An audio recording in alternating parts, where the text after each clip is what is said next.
Dear student, আজ আমি class 12-এর suggestion ভিত্তিক একটি ফ্রেশ সাজেশন দেব। গত 6টি ক্লাসে চ্যাপ্টার ওয়াইজ 6টি সাজেশন দিয়েছিলাম। আমি বলেছিলাম লাস্ট একটা আমি ফ্রেশ সাজেশন দেব, সেটি আজ শুরু করছি। প্রথমে আসি 6 নম্বরের কোশ্চেন। 6 নম্বরের কোশ্চেন আসে মূলত 3টে অধ্যায় থেকে। প্রথম অধ্যায়, তৃতীয় অধ্যায় এবং চতুর্থ অধ্যায়। প্রথম অধ্যায় থেকে 2টি কোশ্চেন খুবই গুরুত্বপূর্ণ। সেটি হচ্ছে আদর্শবাদ ও বাস্তববাদের পার্থক্যগুলি আলোচনা করো। 2 নম্বর, উদারনীতিবাদের মূল সূত্রগুলি আলোচনা করো। এবারে আসি তৃতীয় অধ্যায়ে। তৃতীয় অধ্যায়ের একটি কোশ্চেন যথেষ্ট গুরুত্বপূর্ণ, এটি হচ্ছে বিশ্বায়নের প্রকৃতি ও ফলাফল আলোচনা করো। এবার আসি 4 নম্বর অধ্যায়ে। 4 নম্বর অধ্যায় থেকে খুবই গুরুত্বপূর্ণ যে 3টি কোশ্চেন আছে সেটি হচ্ছে 1 নম্বর, প্রধানমন্ত্রীর ক্ষমতা ও কার্যাবলী আলোচনা করো। 2 নম্বর, রাষ্ট্রপতির ক্ষমতা ও কার্যাবলী আলোচনা করো। 3 নম্বর, বিচার ব্যবস্থার বৈশিষ্ট্য আলোচনা করো। এই গেল মোট 6 নম্বরের কোশ্চেন। এবারে আসি 4 নম্বরের কোশ্চেন। 4 নম্বরের কোশ্চেন 3টে অধ্যায় থেকে আসবে। দ্বিতীয় অধ্যায়, পঞ্চম অধ্যায় এবং ষষ্ঠ অধ্যায়।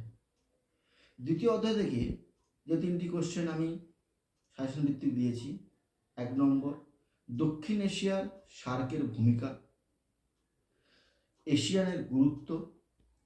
3 নম্বর, ব্রেক্সিট কি, ইউরোপিয়ান ইউনিয়নের লক্ষ্য ও গুরুত্ব।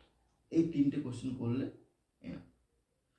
এবার আসি পঞ্চম অধ্যায়। পঞ্চম অধ্যায়ে 1 নম্বর কোশ্চেন, নর্মদা বাঁচাও আন্দোলনের কারণ আলোচনা করো। 2 নম্বর, চিপকো কথাটির অর্থ কী। এর সাথে আরেকটি কোশ্চেন আসবে, চিপকো আন্দোলনের গুরুত্ব আলোচনা করো। এবারে আসি ষষ্ঠ অধ্যায়। ষষ্ঠ অধ্যায় যে 2টি কোশ্চেন খুবই ইম্পর্টেন্ট 4 নম্বরের জন্য, সেগুলি হলো 1 নম্বর, সংবিধান সংশোধনের পদ্ধতিটি আলোচনা করো।